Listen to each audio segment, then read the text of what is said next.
ಪಶ್ಚಿಮ ಬಂಗಾಳದಲ್ಲಿ ಎನ್ಐಎ ಕಾರ್ಯಾಚರಣೆ, ದೇಶವನ್ನೇ ಬೆಚ್ಚಿ ಬೀಳಿಸಿದ್ದ ಕೆಫೆ ಬ್ಲಾಸ್ಟ್ ಶಂಕಿತ ಉಗ್ರರು ಅರೆಸ್ಟ್. ಅಬ್ದುಲ್ ಮತೀನ್ ತಾಹಾ, ಮುಸಾವಿರ್ ಹುಸೇನ್ ಬಂಧನ. ರಾಜ್ಯದಲ್ಲಿ ನಾಮಿನೇಷನ್ ಭರಾಟೆ ಬಲು ಜೋರು. ಬಳ್ಳಾರಿಯಲ್ಲಿ ಬಸವೇಶ್ವರ ಪುತ್ಥಳಿಗೆ ಶ್ರೀರಾಮುಲು ಮಾಲಾರ್ಪಣೆ. ಇತ್ತ ಶಿವಮೊಗ್ಗದಲ್ಲೂ ಈಶ್ವರಪ್ಪ ಬೃಹತ್ ರ್ಯಾಲಿಗೆ ಸಿದ್ಧತೆ.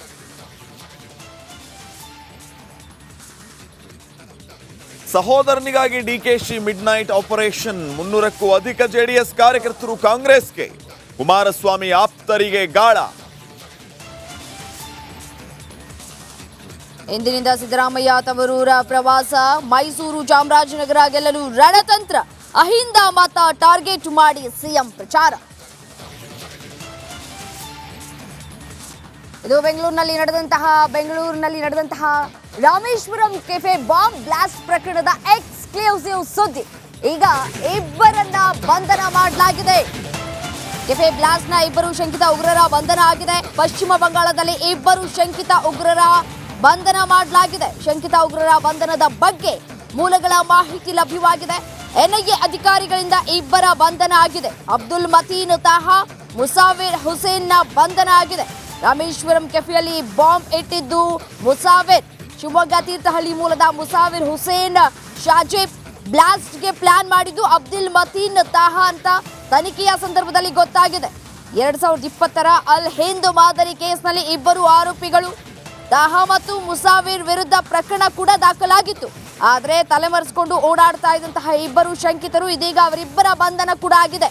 ಶಿವಮೊಗ್ಗದಲ್ಲಿ ನಡೆದಿದ್ದಂತಹ ಟ್ರಯಲ್ ಬ್ಲಾಸ್ಟ್ ಪ್ರಕರಣ, ಮಂಗಳೂರಿನಲ್ಲಿ ನಡೆದಿದ್ದಂತಹ ಕುಕ್ಕರ್ ಬಾಂಬ್ ಕೇಸ್, ಇವೆರಡರಲ್ಲೂ ಕೂಡ ತಾಹಾ ಮತ್ತು ಮುಸಾವಿರ್ ಕೈವಾಡದ ಶಂಕೆ ವ್ಯಕ್ತವಾಗ್ತಾ ಇದೆ.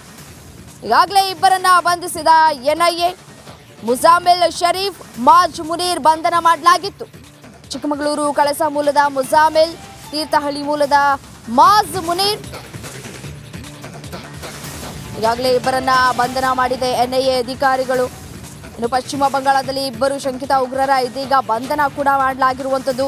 ಬಂಧಿತನಾಗಿ ಪರಪ್ಪನ ಅಗ್ರಹಾರ ಜೈಲಿನಲ್ಲಿ ಇದ್ದಂತಹ ಮಾಜ್ ಮುನೀರ್.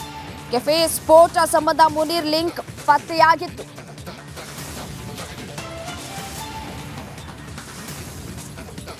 ಮಾರ್ಚ್ 1ರಂದು ರಾಮೇಶ್ವರಂ ಕೆಫಿನಲ್ಲಿ ಸ್ಫೋಟ ಆಗಿತ್ತು. ಮುಸಾವಿರ್ ಹುಸೇನ್ ಶಾಜೀಬ್ ಬಾಂಬ್ ಅನ್ನ ಇಟ್ಟಿದ್ದ ಅನ್ನೋದು ತನಿಖೆಯ ಸಂದರ್ಭದಲ್ಲಿ ಗೊತ್ತಾಗಿದೆ. ಸ್ಫೋಟದ ಬಳಿಕ ಎಸ್ಕೇಪ್ ಆಗಿದ್ದಂತಹ ಶಂಕಿತ ಉಗ್ರರು ತುಮಕೂರು, ಬಳ್ಳಾರಿ, ಕಲಬುರಗಿ ಮಾರ್ಗವಾಗಿ ಎಸ್ಕೇಪ್ ಆಗಿದ್ರು. ಕಲಬುರಗಿಯಿಂದ ನೆಲ್ಲೂರು ತಲುಪಿದಂತಹ ಶಂಕಿತರು ಬೇರೆ ಬೇರೆ ಮಾರ್ಗವಾಗಿ ಪಶ್ಚಿಮ ಬಂಗಾಳವನ್ನ ತಲುಪಿದ್ರು ಅನ್ನುವಂಥದ್ದು ತನಿಖೆಯ ಸಂದರ್ಭದಲ್ಲಿ ಗೊತ್ತಾಗಿದೆ. ಎನ್ಐಎ ಅಧಿಕಾರಿಗಳು ಕೂಡ ಈ ವಿಚಾರಕ್ಕೆ ಸಂಬಂಧಪಟ್ಟಂತೆ ಎಕ್ಸ್ಕ್ಲೂಸಿವ್ ಆಗಿ ಮಾಹಿತಿಯನ್ನ ಕೊಟ್ಟಿದ್ದಾರೆ. ತೆಲಂಗಾಣದ ಸಿಐ ಸೆಲ್ ಕೇಂದ್ರ ಗುಪ್ತಚರ ಇಲಾಖೆಯಿಂದ ತನಿಖೆಯನ್ನ ಚುರುಕುಗೊಳಿಸಲಾಗಿತ್ತು.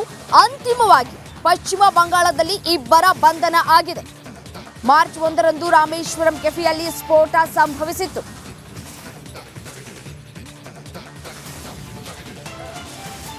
ಈ ಕುರಿತು ಮತ್ತಷ್ಟು ಡೀಟೇಲ್ಸ್ ಕೊಡ್ತಾ ಹೋಗ್ತಾರೆ ನನ್ನ ಕಲೀಗ್ ಸುನಿಲ್ ಜಾಯಿನ್ ಆಗಿದ್ದಾರೆ. ಎಸ್ ಏನು ಸುನಿಲ್, ಈಗಾಗಲೇ